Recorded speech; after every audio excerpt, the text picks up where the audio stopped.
అందరికీ నమస్కారం. నా పేరు professor Mudigonda Sivaprasad, retired professor of Osmania University, Shivam Road, Hyderabad, Telangana. Here is a message.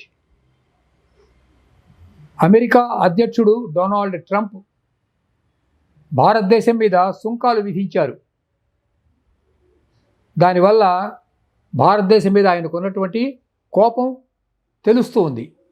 భారతదేశం క్రమక్రమంగా అత్యున్నతమైనటువంటి స్థానానికి వెళ్తూ ఉంది. ఆర్థికంగా కానివ్వండి, లేకపోతే రాజకీయంగా కానివ్వండి. ప్రపంచంలో నేడు 5వ స్థానంలో ఉంది.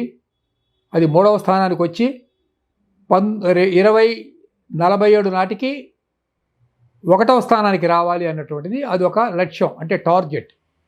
దీనిని అమెరికా భరించలేదు. ఇంకొక విషయం గుర్తుపెట్టుకోవాలి, అమెరికా అన్నటువంటిది ఒక Christian country.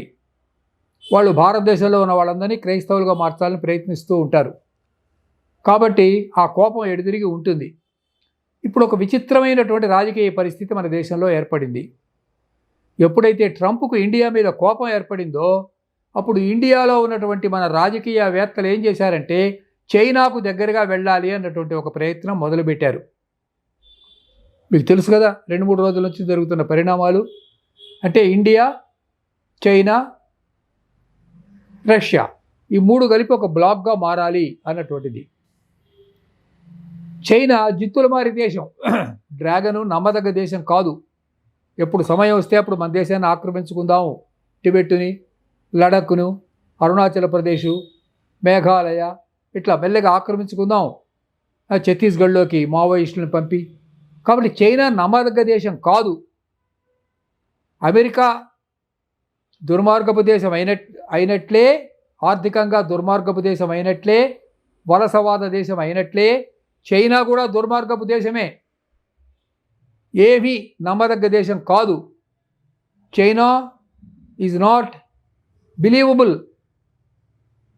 It is for the central government to use it's discretion, అంటే తన వివేకాన్ని ఉపయోగించి చైనాతో ఎంతవరకు డిప్లొమాటిక్గా సాన్నిహిత్యం పెంచుకోవాలో అంతవరకే పెంచుకోవాలి. కానీ అదనంగా గనక చైనాను నమ్మినట్లయితే అది సమయం చూసి ఇండియాని నట్టేట్లో ముంచుతుంది. అయితే మరి దీనికి పరిష్కారం ఏమిటి అని మీరు అడగొచ్చు. మోడీ గారు ఇచ్చినటువంటి ఆత్మనిర్భర భారత్ అన్నటువంటిది మంచి స్లోగన్, అందులో అనుమానం ఏమీ లేదు.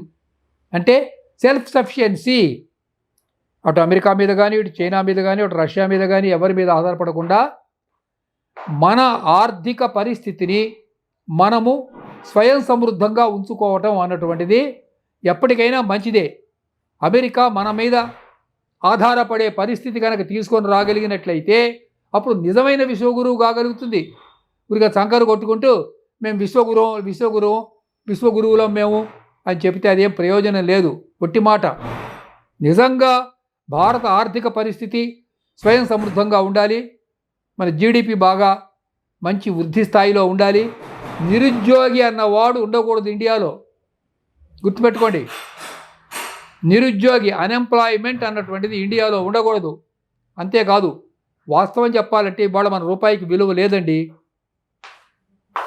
ఎందుకు అబద్ధం చెప్పుకోవటం? 1 రూపీ కాయిన్కి ప్రపంచంలో ఎక్కడ విలువ లేదు, ఇండియాలో కూడా విలువ లేదు. అంటే ఏమిటనమాట? ఇన్ఫ్లేషన్. దీన్ని ద్రవ్యోల్బణం అంటారు. ఈ దుర్గతి నుంచి మన రాజకీయవేత్తలు ఎట్లా బయటపరుస్తారు? ఎస్పెషల్లీ నిర్మలమ్మ గారు, అంటే మన ఫైనాన్స్ మినిస్టరు, ఈ ద్రవ్యోల్బణాన్ని ఎలా ఆపగలుగుతారు? ఇటు చూచిన అన్ఎంప్లాయ్మెంట్ ఉంది, ద్రవ్యోల్బణం ఉంది. అటు అమెరికా, ఇటు చైనా రెండు కూడా భారతదేశాన్ని పీక్కు తింటున్నాయి. కాబట్టి చాలా సంక్లిష్టమైన పరిస్థితిలో ఇండియా ఉన్నది. పైకి చూపించినంత ఇదేమీ టెక్నికల్ పిక్చర్ లాగా ఏం కనపడటం లేదు. దయచేసి కొంచెం ప్రశాంతంగా ఆర్థిక శాస్త్రవేత్తలు ఆలోచించాలని నేను కోరుతూ ఉన్నాను. నమస్కారం.